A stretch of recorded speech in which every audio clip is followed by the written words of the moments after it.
Breaking news: trade war, May to challenge Trump on wrong and illegal tariffs. Theresa May will try to persuade Donald Trump to reverse his steel and aluminum tariffs at Friday's G7 meeting in Canada, International Trade Secretary Liam Fox said. Dr. Fox said that the decision to introduce the tariffs, 25% on steel and 10% on aluminum, was wrong and illegal. He said there is still hope Britain will be granted favorable status because of its close working relationship with the U.S. in the defense sector. And experts suggested that the president could use his official visit to Britain next month to grant a nationwide exclusion from steel tariffs. Last year £360 million worth of steel was exported from the UK to the US, accounting for 7% of UK exports and 5% of total production. Speaking yesterday, Dr. Fox said, "We will still be making the case throughout this week.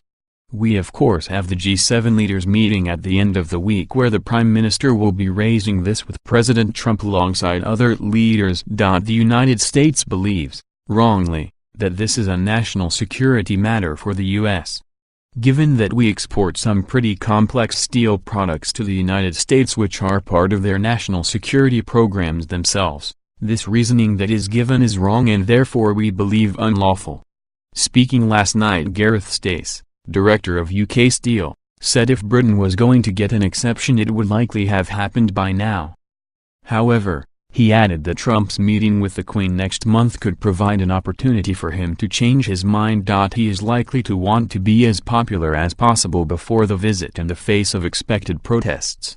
It could still happen, however, said Mr. Stace. Trump would have to think that he achieved something.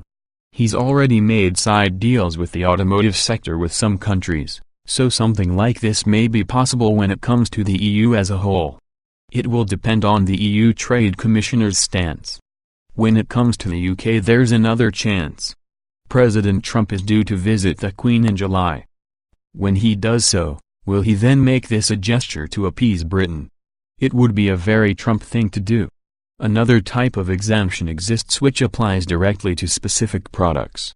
U.S. companies have already led 10,000 such requests, many of them concerned with specialized defense projects which require British steel products that cannot be made in the U.S. One example is the cockpit for the F-35B fighter jet which contains British steel. Unlike origin exclusions, which were invoked by presidential order, product exemptions are the responsibility of the U.S. Department of Commerce, which potentially offers more flexibility. While some U.S. firms were already expressing reluctance for fear of being exposed as not wanting to choose U.S. steel, others may have no choice. On Friday, Theresa May described Mr. Trump's EU tariffs as unjustified.